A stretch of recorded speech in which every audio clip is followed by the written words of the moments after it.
Hi, everyone. My name is Allie Ryan, and welcome to the CEO Narrative.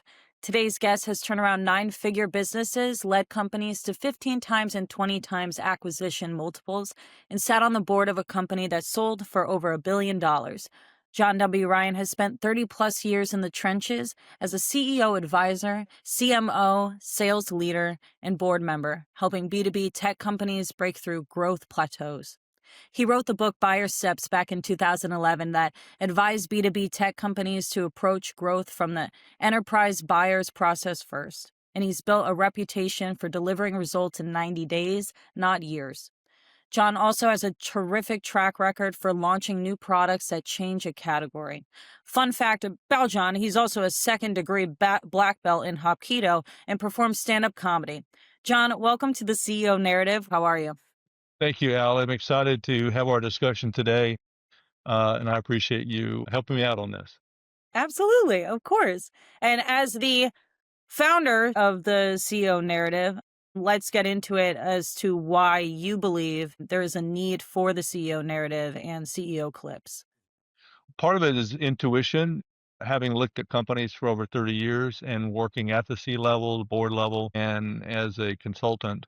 And what I saw a long time ago was that there was a separation between what the CEO intended and wanted and what was happening out with the stakeholders.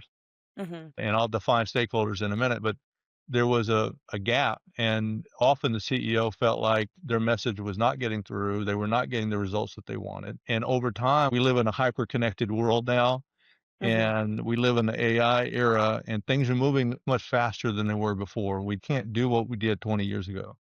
So with CEO clips and the narrative, what we want to do is we want to get the CEO story intact out to the stakeholders so we can get into great alignment, because misalignment is a huge problem across many companies, and it's what I call the misalignment tax. It's a tax on the entire system of the company, on the operating system of the company. It's costing us a lot of money and we just don't see it. And do you think that the connection that starts between the CEO and the stakeholders, the importance of that, basically people don't realize the impact that that initial connection and understanding between what the CEO wants and what the stakeholders want, when that connection is missing, you essentially pay for it in the future. Yeah, what happens is it's kind of like you see things the way that they are, but you don't see what's happening when you're not there. And so I look at it this way. So you've got these stakeholder cohorts, is what I call them. So you might have customers, you have prospects, you have candidates who might want to come work for your company. Let's hope they're A level. You have employees, you have the board, you have partners.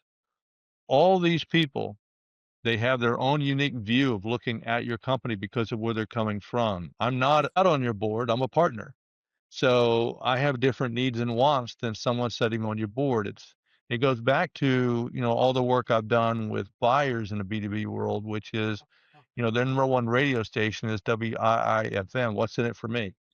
Right. And that's the way we all we're all very selfish in our own way, in the sense that we want to work with someone, but we're always asking the question, should I be here? Hmm. Is this the right place? And the metaphor that I've come to is it's very much like an investment portfolio or an investment narrative. If you said, I want to invest in an ETF or a fund, you would say, well, what's the narrative or the thesis of that fund? Maybe the fund's thesis is we just tracked this 500 companies out there, and and then I decide as an investor, well, that's a good idea. I want to get behind that. I'll put my money into that, right?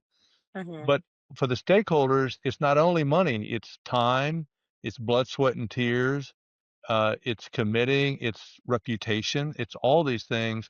If I'm a partner, I'm concerned about my reputation. That's what I'm investing in, my time and maybe my money. If I'm an investor, I'm looking at money. I'm putting my money into this. And if I'm an employee, well, my goodness, I was looking at other options too.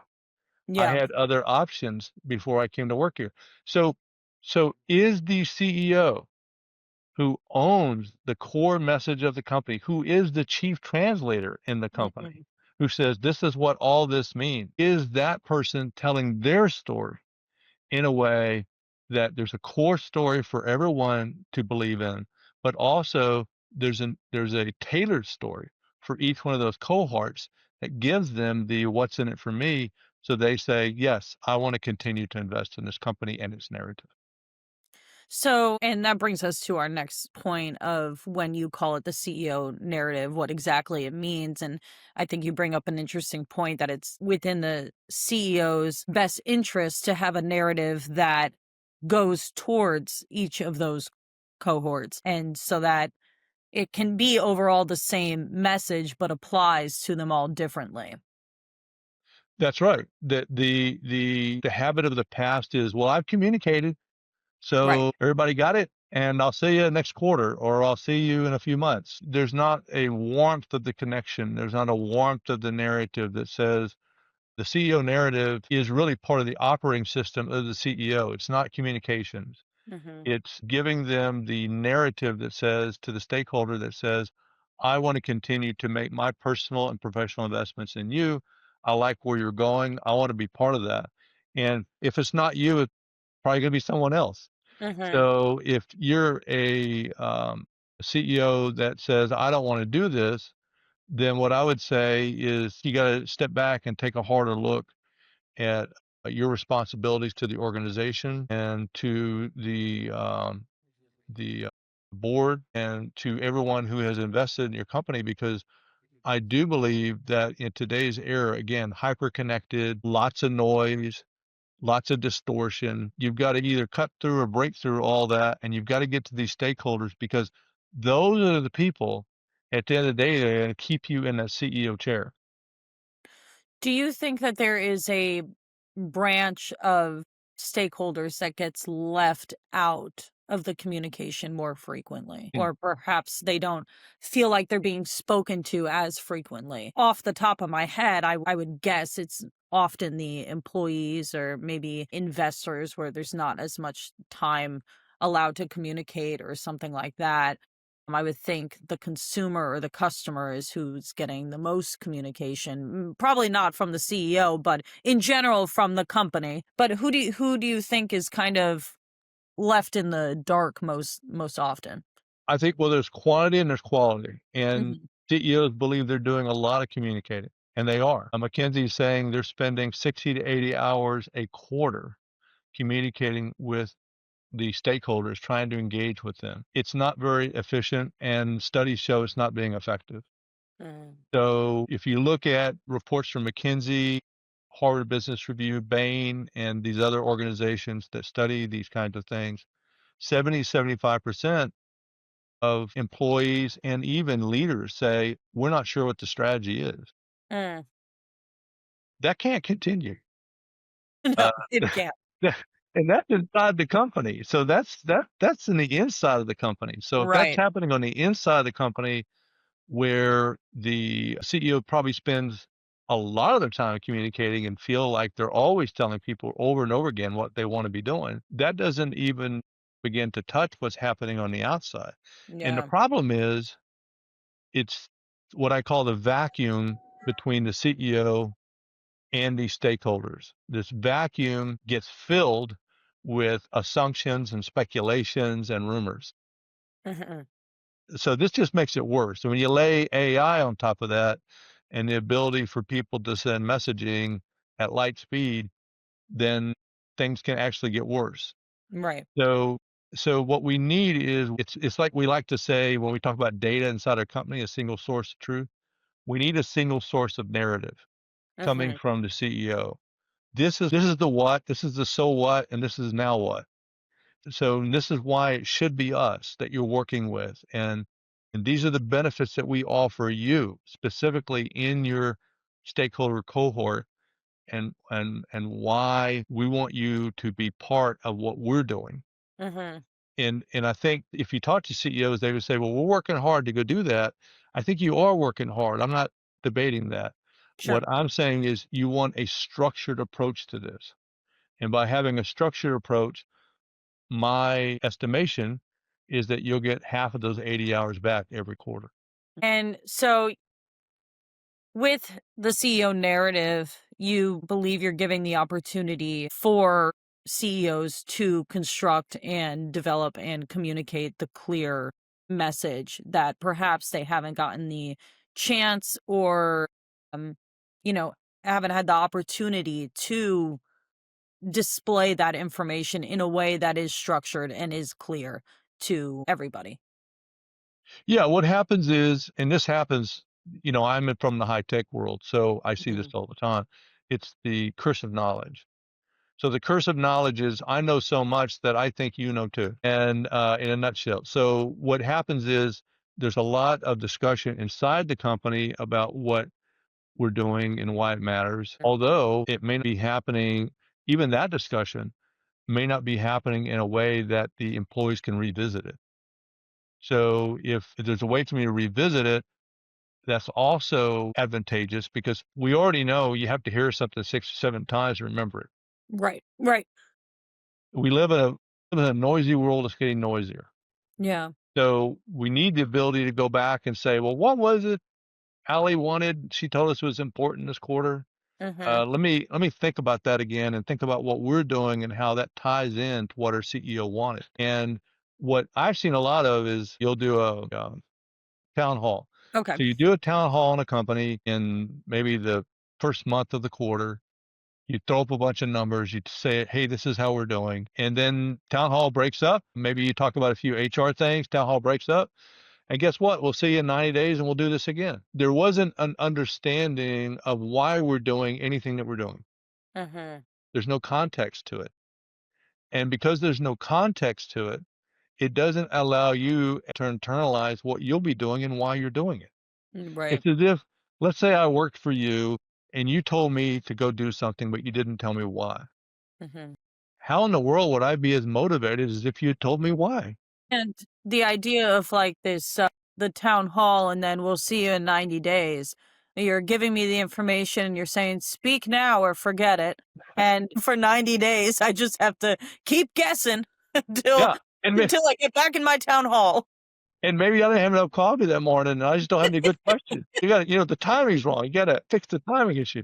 The So pressure so is on. yeah, yeah, yeah. So with the CEO narrative, it's in capturing that in this service product that I call CEO Clips. It's 24/7. You can look at it whenever you want to. Right. And if you have the right feedback mechanisms in your company, you can offer feedback to what you're seeing and maybe get some questions answered to increase understanding.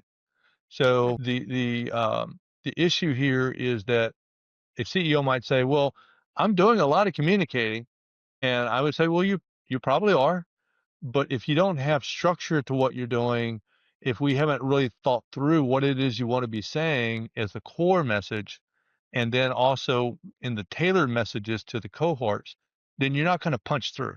Right. And Right. and that's what we're after. That's the goal. In a way, it's kind of like when people are, walking without purpose instead of walking with purpose. Well, are you communicating as though you don't know where you're going, or are you communicating with purpose? And I think that the CEO narrative and what you're trying to do is help CEOs communicate with purpose and intently, and so that it is much more effective and this type of, you know, help that you are, trying to give to CEOs, I think a good amount of it stems from your, consulting background, and you have been inspired by numerous consultants who would support the idea, behind CEO Clips, and can Mhm. you explain to us how they have influenced you? Sure. If you look at McKinsey, a Boston Consulting Group, if you look at Bain, some of the authors that I read, like Lencioni and The Advantage. If you, I'm a big fan of the work that McKinsey does for CEOs and leadership. I'm a huge fan of Jim Collins, Good to Great, Beyond Entrepreneurship 2.0. These books, there is plenty of work out there that already says you've got to demand clarity out of what you're trying to do, and you've got to get that out to your stakeholders. I don't have to convince anyone of the people that write these books or these organizations that that's important. They Mhm. already know. They've done the studies. they've seen, for instance, I think Bain did a study that said like 81% of C-levels thought their employees were very engaged. Gallup did a similar study and found out that only 21% of employees think they're really engaged. So these are pretty big gaps. So I think if you went to any of the C-level folks, they would say, "Hey, I'm working really hard to communicate with them, and I'm trying to get them information out there." And I can't debate that. Maybe you've tried. What I'm offering up, the companies that these people are talking about are some of the largest in the world. And I've Mhm. worked at those companies. I've been an executive at Siemens and IBM. I worked at Gartner as a consultant. I've been in these really large companies, so I get the capabilities that they have. But if you're a company between, say, 10 million and a quarter billion, you really don't have these capabilities, and it probably hasn't been a focus for you. Mm. And those are the people that I feel like I can help the fastest. I know a lot has been written about this. Mhm. I know that high-end consultants understand this, and CEOs last about 5 years in across the board.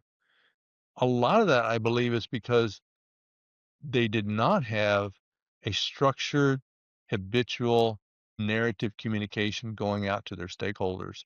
I think if they did, it would offer them more of a safety net Mhm.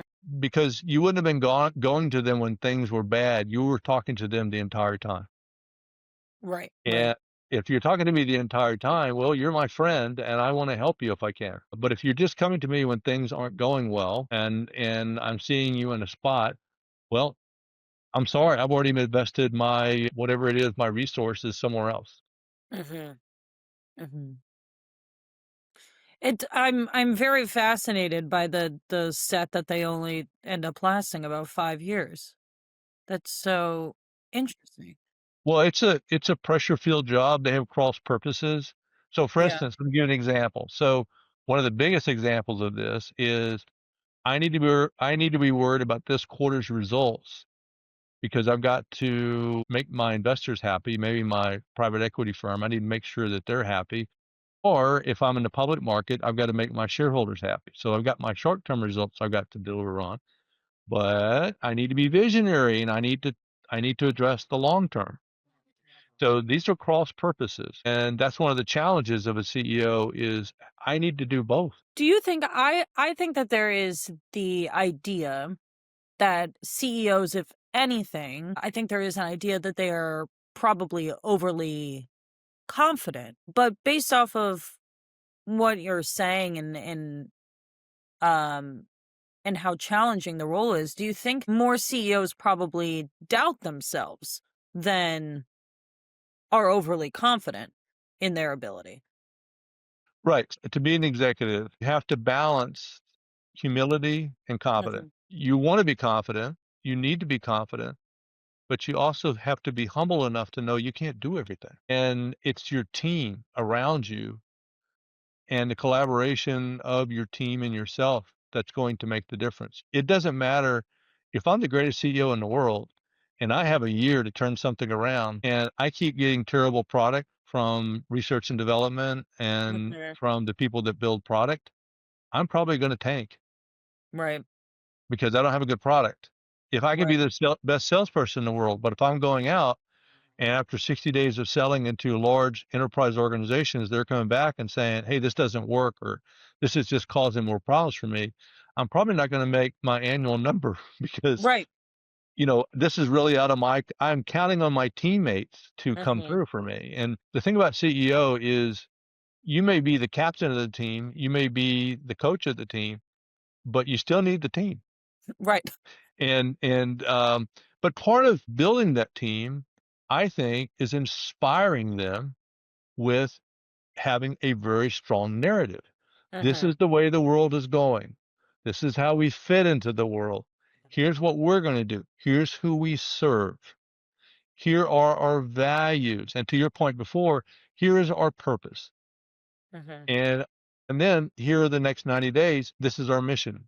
These are our priorities for the next 90 days. That allows employees to attach their effort and their purpose and their mission to what you said the company needs to go do. And if you don't make this structured and repeatable and maintain it, Mhm. then it's kind of like you have a ship that's just collecting barnacles out there and you don't know what's going on to drag and slow your ship down because people are speculating, they're adding their own stories, they're saying, "Here's what I think is happening," because there's a vacuum. You're not speaking to them. Other than the barnacles that are being added onto the ship, how Mhm. can we tell within the companies that we work for that our strategic communication is flawed, it's broken? What are kind of the signs that tell us that this is happening?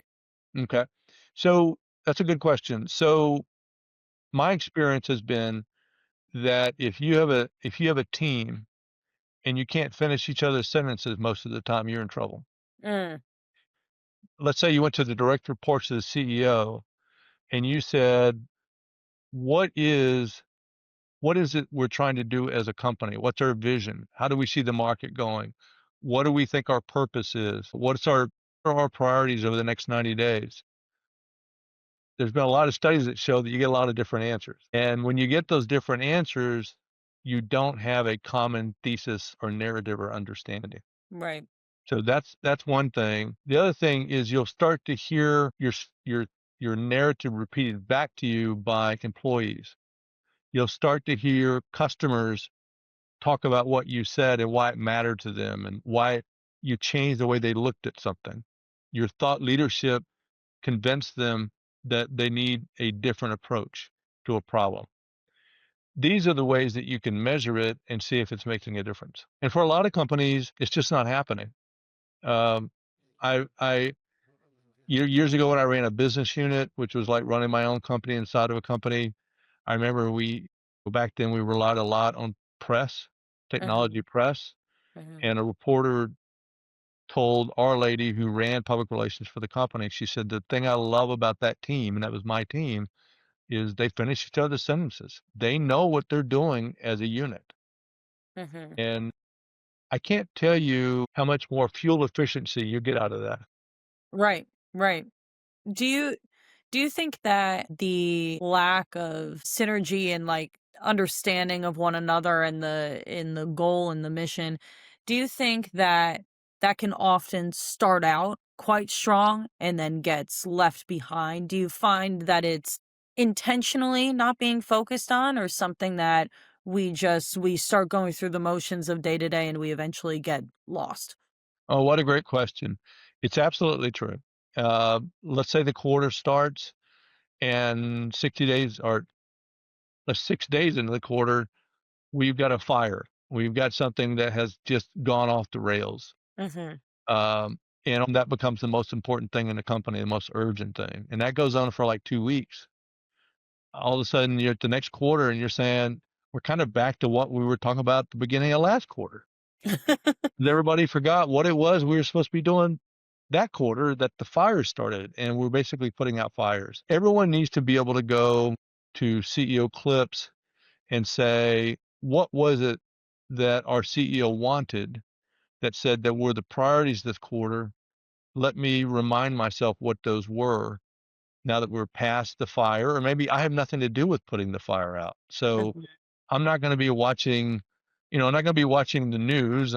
I'm focused on doing what I need to be doing. Right. And then the other point you're making, which is important, is to reinforce what we said the narrative was.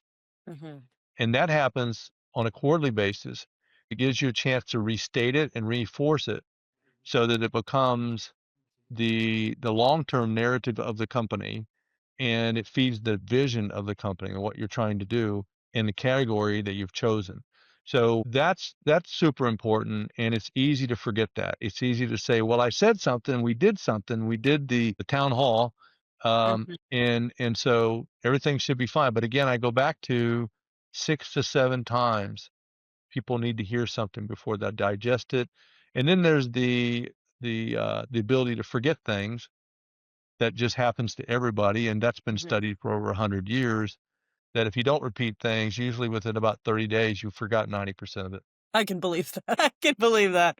And so that kind of brings us to our next point of, this repetitive is not necessarily the term that I want to use, but you know, doing this quarterly instead of just one time. I think not only is that repetition good, but it does give the CEO the opportunity to say, yes, this is what we started with, but there is a little bit of growth here now, and we Mhm, can kind of tweak our message mhm. based off of what we saw this past quarter. Well, yeah, I mean, we're living in a hyper competitive light speed world. And what we said last quarter, the vision shouldn't change too much. Mhm. The purpose shouldn't change all that much, but I think the priorities and the missions probably will change because of what we accomplished in the prior quarter. And so we're resetting what those are. We're reinforcing the vision and reinforcing the purpose and those people that we serve. But uh, we also might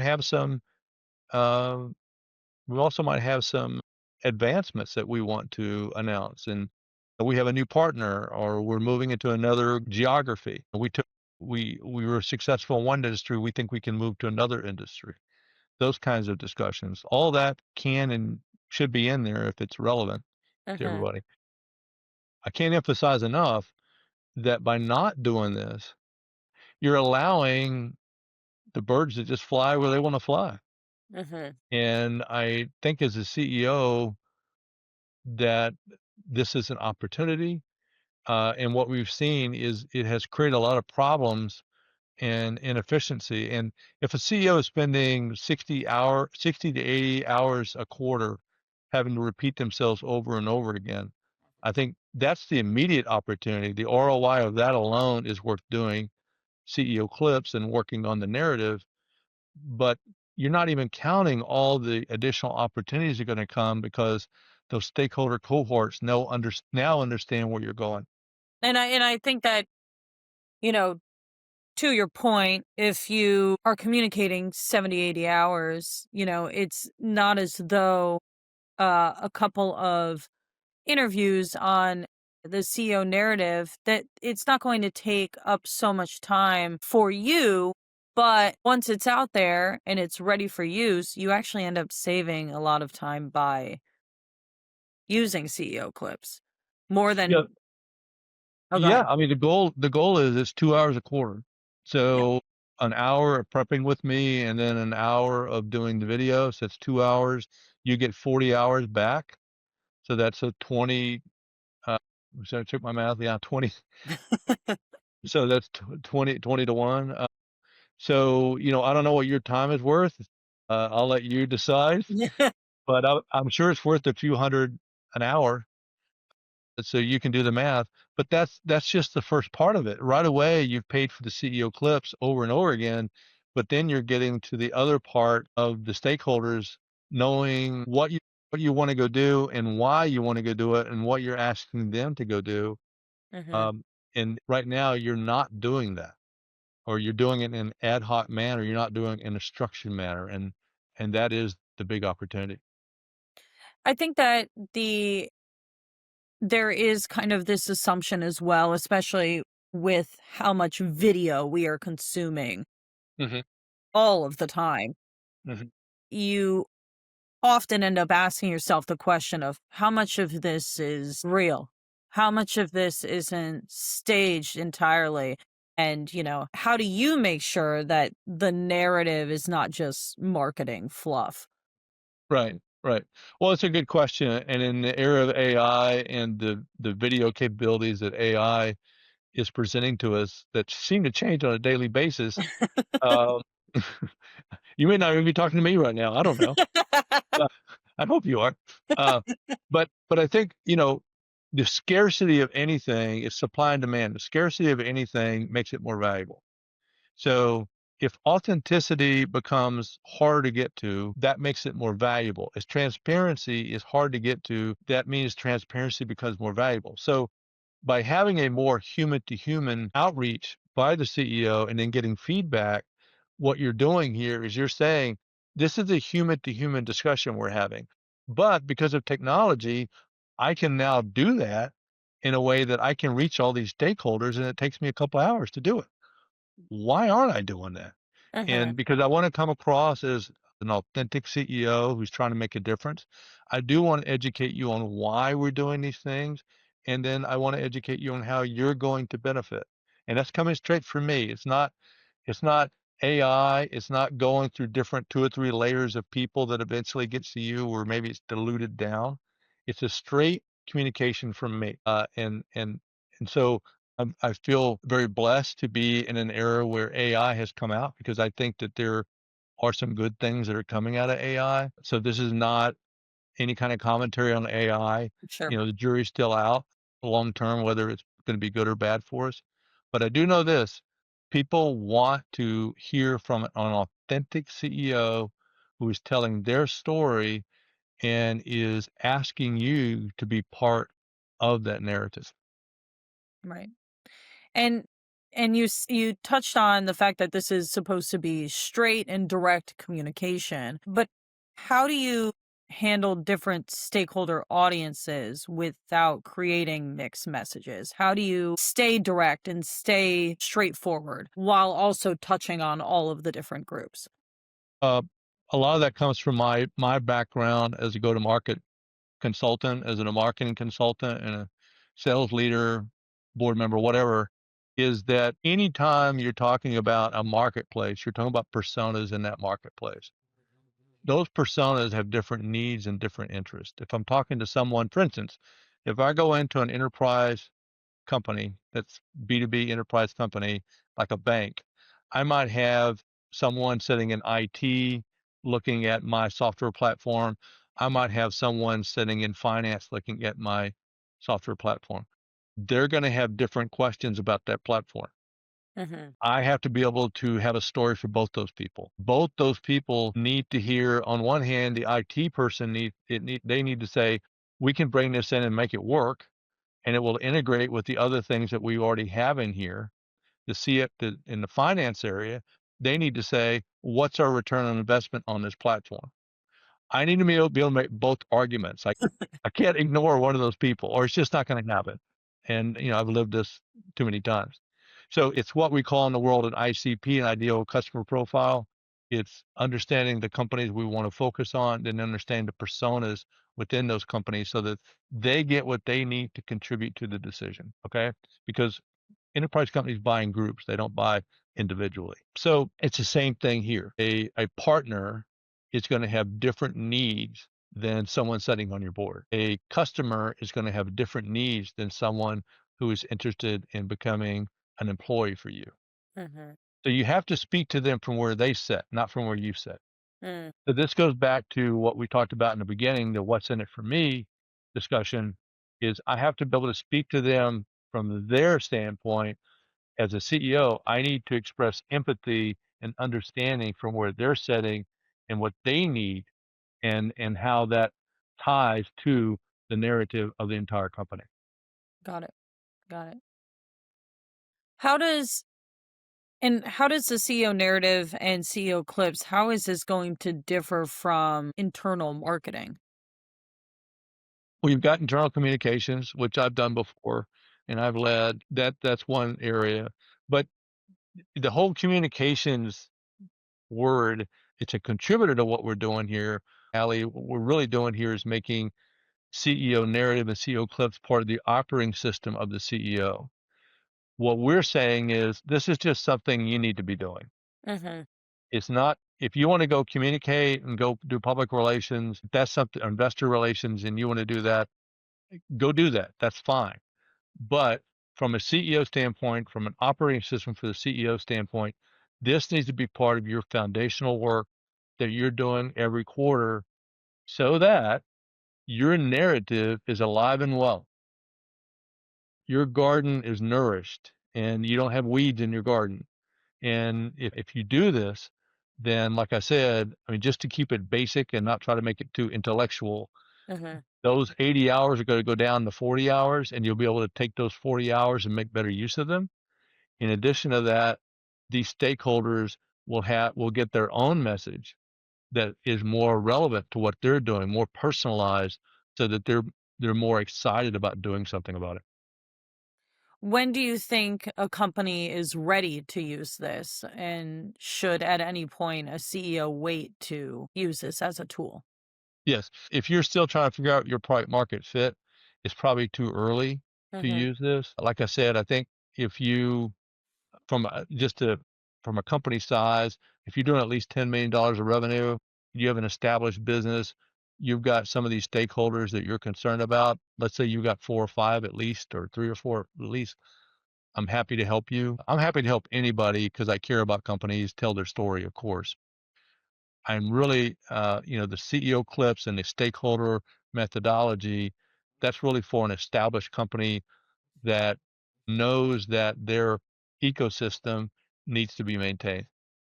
Got it. And when somebody speaks for their company, especially if their company is, worth millions of dollars, it can be a little bit daunting to put yourself in front of the camera and, communicate this message. How do you help the CEOs be comfortable to deliver these type of messages over camera? That's a great question. I know one client that I have had one concern about that too, and I point out it's not about charisma, it's about clarity. And these stakeholders, they don't expect you to be Steve Jobs. They don't expect you to be an entertainer. It's not performative. It's clarity. It's you're trying to get everyone clear on what you're trying to do as an organization. You're representing, let's say, 100, 200, maybe 5,000 people. Hmm. This is the way for you to show you care about those people because you're saying this is our story. Hmm. This is how we fit into the world. This is how we envision the world, and this is how we see that over the next, 10, 20, 30 years, we'll be contributing to the world and why we think it's relevant to you. And we hope that you'll invest your resources in working with us. I always do a 2 by 2 matrix when I look at doing things in business is like what's going to take a lot of resources on one axis, and the other axis is what's the impact. Hmm. And there's no doubt CEO Clips is a low resource, high impact effort. Hmm. So I'm not going to be charging people a lot of money to do it. Hmm. I think that what I want to get across is this is very economical, but it's high impact because you don't know who's going to come back and say, you weren't reaching me before, but you're reaching me now.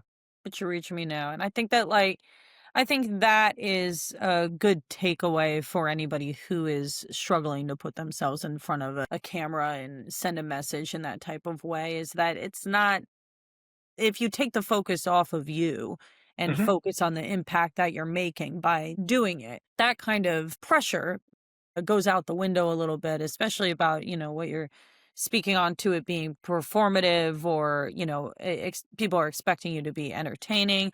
I think that is an expectation you would probably hold of yourself that everybody watching and listening is not paying attention to as much as if they are listening to get a clear message from their CEO. I just don't think that everybody's expecting someone to not only be a CEO, but also a theatric person. I just don't think we're expecting that out of each other.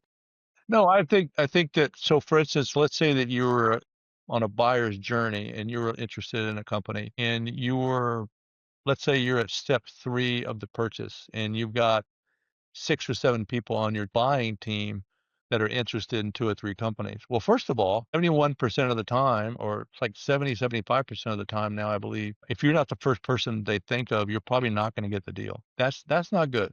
So that's another reason why these narratives will be very helpful and these clips will be very helpful. Mhm, But let's say that you're in that process and you're in between, you're in the down select, meaning you've got like 3 competitors and yourself, and you're being chosen out of that group. And then they pass around information on those 3 or 4 vendors. Well, maybe part of the thing that they pass around on you that the other vendors don't have is a 2-minute clip from the CEO. I don't care if you're charismatic. I just want to know that I can count on you because my job is at stake if I pick the wrong vendor. right. And if you can just come across as authentic and you can tell me in your own words why you believe that your company fulfills the category better than anyone else, Mhm. That's gonna weigh a lot on my mind. I'll remember that you did that and that I had that. And for those companies that don't have that, good luck. I hope something happened, changed that. But I've been in too many situations where I've been on the other side of the table as the buyer, and what the CEO or the owner of that company had to say was about 33% of the decision for me. I wanted to know I had somebody to go to. And what is your overall goal with CEO clips and the CEO narrative? Well, I like helping people. I do. I like helping people. I think that there are so many very talented people, professionals working in companies, and so many very talented CEOs out there. Hmm. I hate to see companies struggle or go under because people didn't know what they were trying to do, and they missed the opportunity to be part of what they were trying to do and probably could have saved them if they knew what that company was out to do. But more often, what we see is that companies just don't optimize their opportunity.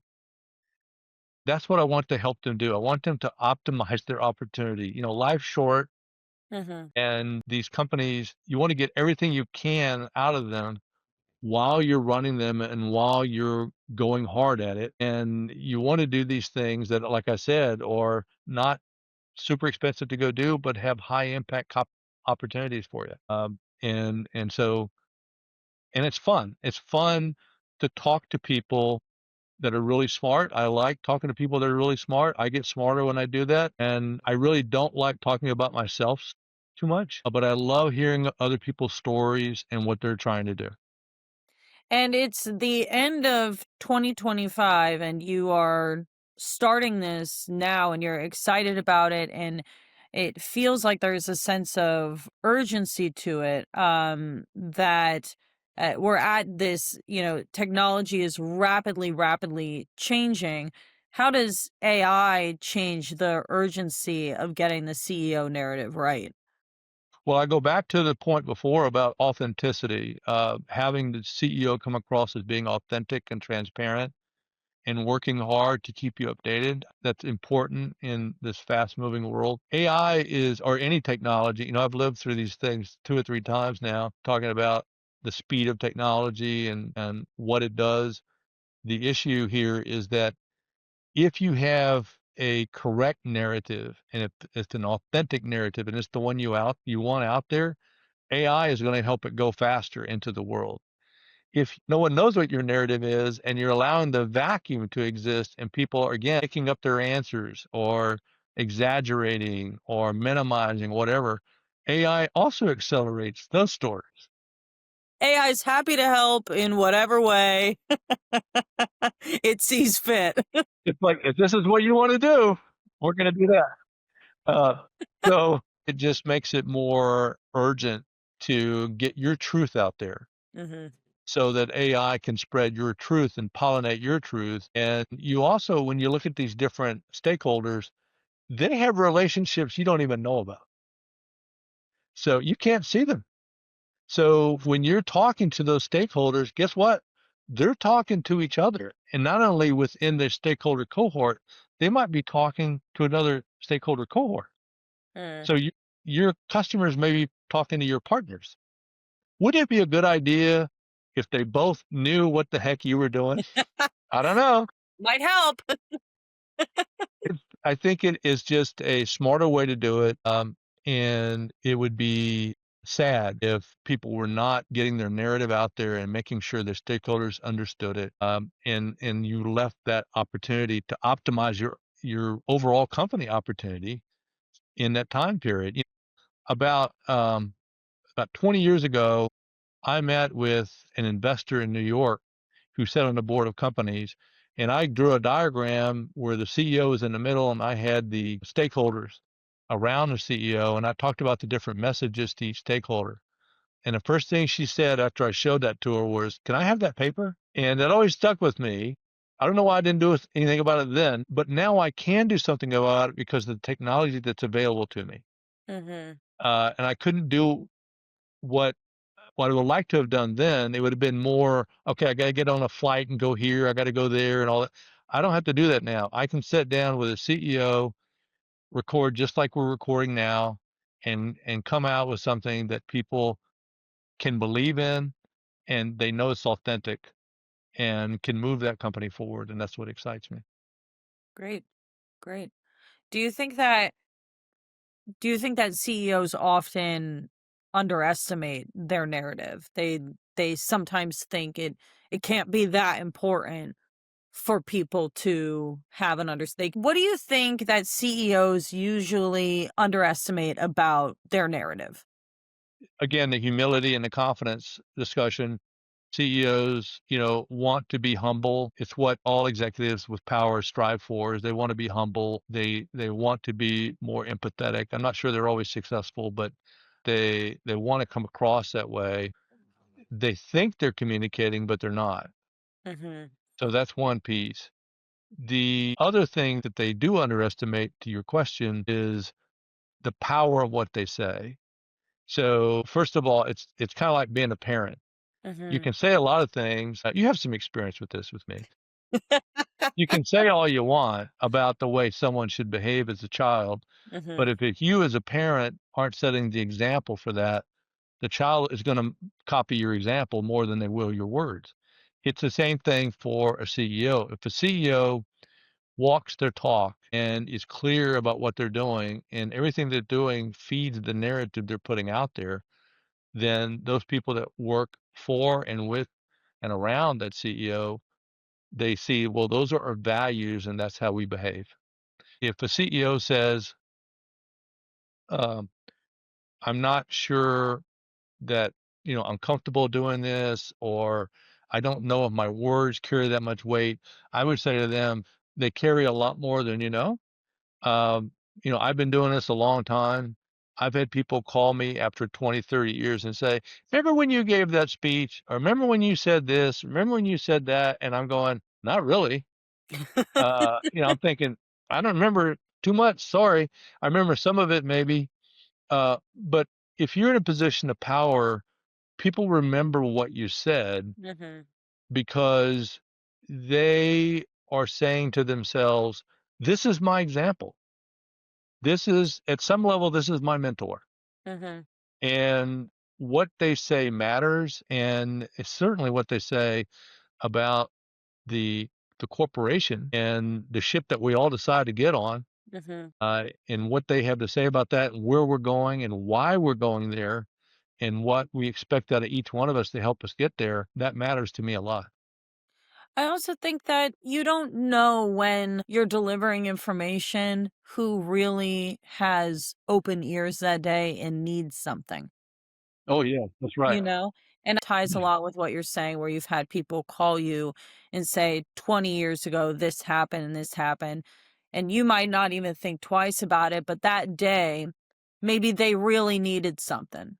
Mhm. And you were able to provide that for them. And so we don't know when we're going to give people something that maybe we don't even realize we're doing it. We don't know when that will happen. I think that, the CEO narrative and CEO clips provides an opportunity for you to, even if the message gets to 20 people, one person might Mhm. need it, that's good enough. Well, you just never know. I mean, look back at history. You never know what speech is going to be remembered and recalled at the right time. The Gettysburg Address probably wasn't thought too much of that day. It was a short speech, Mhm. and now over 100 years later, we're still talking about it. Right. So you never know what's going to cut through the noise. You should have tried.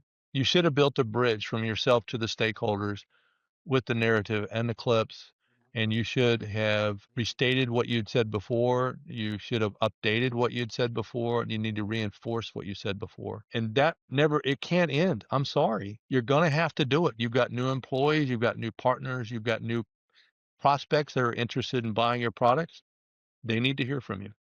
And do you think that since it's always ever changing, you have new employees, new prospects, new buyers, that is how the CEO clips and the CEO narrative, they fit into that day-to-day operation because pieces are constantly moving around you and that still need to be aware of that clear direction. Absolutely. If you're bringing order to chaos. Mhm. So you've got people that have a million things going on in their personal life and their professional life, and they need to be reminded, well, this is what we're doing here. And in the external world, you don't control hardly any of that at all. That's you've got no say. Everybody, you got to remember something. Everybody is an investor, whether they're a shareholder, whether they are on your board, whether they're a partner, whether they're an employee. Everyone's investing something, and it might be their time, it might be their reputation, it might be money. Why you?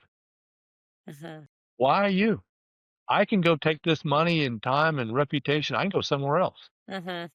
Why am I investing it with you? You can't take once a quarter to remind me why? Come on.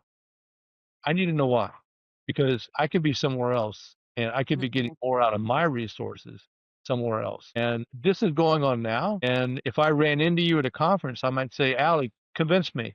Mhm. What if I'm going to run into you at a conference? Right. So in this case, you're pushing this out to them. They can watch it.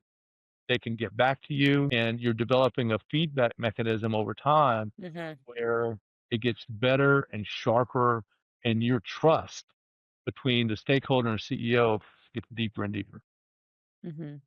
And also, I think, when things maybe aren't going so smooth, you need the reminder even more so. I mean, we've all had friends that called us up that said, "I'm in a bad spot. These things have happened to me." And you're looking at the bank account of your friendship and saying, "Yeah, we've invested so much between each other over the years. What do you need?" Mhm. I'm willing to keep investing in you because it's a give and take, and it's been great over the years. I knew I've known you for 10 or 15 years, and whatever you need, I'm there for you. Mhm. There's a imaginary bank account between the two of you. And the same thing happens with the stakeholders. It's the stakeholders say that you continue to invest in what we're trying to do out here and help us with what we're trying to do. We'll be there for you. But if you allow this vacuum to take place, Mhm. it's like, hey, John, I haven't heard from you in 25 years. Why are you calling me? Right. You know, Right. well, I still like to borrow $1,000. Why are you calling? You know, I'm sure you would. But why? So I think it's just having the connections with these folks and showing the commitment to continue to update the information and to listen to their needs and address their needs. And finally, why is this personally a project that you are passionate about? From an early childhood, from 8 years old, was I got involved in telling stories, and there was there was contests that I would do where I would tell stories. And then when I got into high school, I debated. And as I got into sales and marketing and comedy and everything else, what I realized, and also strategic work and board work, a lot of what makes companies successful are stories. People need to know what your story is. And our brains are wired, as you probably know, to hear stories Mhm. and to make sense of stories because it helps us make sense of our lives. So when you take a look at the CEO guards the story of the company like a campfire and has to keep that story going, and it has to keep making that story more valuable over time. I just think it's one of the most interesting aspects of running a company, Mhm. and I believe that there's a huge vacuum that exists where it's just not getting done. Mhm. And because it's not getting done, I think it hurts a lot of people, from the stakeholders to the company itself. I just got so happy hearing that you would participate in contests of storytelling. I love that. I I love also like a good joke. and I love it. Yeah, I do. I think it's extremely important. I think anywhere that you go, any company that you come across, I mean, one of the most important and marketable aspects of a company is the story of how it came to be.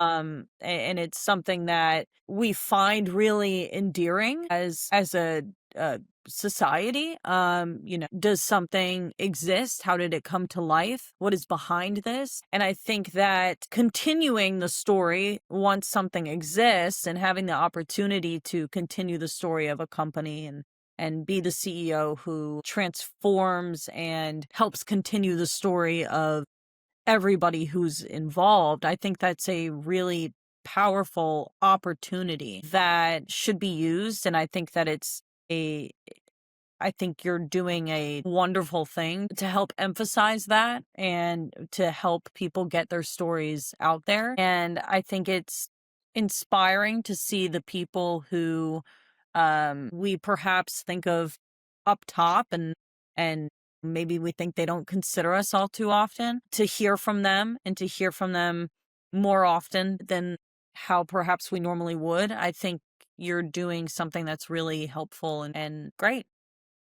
Appreciate that. I mean, they're human beings too, and they have taken on this role, but they have concerns too. They have anxiety too, Mhm, and they have a lot of pressure on them. They're always supposed to be, they get stuck in a position where I got to be the smartest person in the room. mhm, And but if you ask a lot of them, they would say, "No, I'm not. I'm good at choosing people to work with me that are really good at what they do." mhm, And that's what I'm more focused on, that and the values of the company and what we believe in as a company. mhm, Those are the things that matter more than being the brightest person in the room. So, in telling these stories, I'm hoping that the CEOs will be as honest as they can be in saying these are the challenges we're looking at. That it's not going to be all, rainbows and unicorns. mhm, The the thing is we're up against some challenges here. And I want you to be aware of that. Now, the reason I say that, for two reasons. Number one is because then people say, well, actually, three reasons. Number one, people say, well, this person is trying to be honest with us. mhm, Number two is to say, well, if they're willing to tell us there are challenges and things that don't always go right, then we will believe more the things that he says are going right. Right. The other thing is they can say, well, this is a challenge. I think I can help this person. Right. So it's that honesty, that vulnerability that if the CEOs can give you just a little bit of that, then people on the outside or even an employee or a board member might say, "Well, I think I can help with that. mhm, I know someone that can help us with that." It's not mhm. a sales job, it's not a pitch, it's not any of that. It's, "This is who I am, this is what we're doing as a company, and this is why it should matter to you." Perfect. Great. Well, I think we're all really excited to see these projects and these narratives come to life, and I think people will be excited to participate in them. I think it's a great opportunity, and thank you for speaking with me about it. This is Well, thank you. Thank you for helping me out yes. here, tell my story here, and, I'm excited about what comes next. So Yeah, thanks. absolutely. Okay, bye-bye.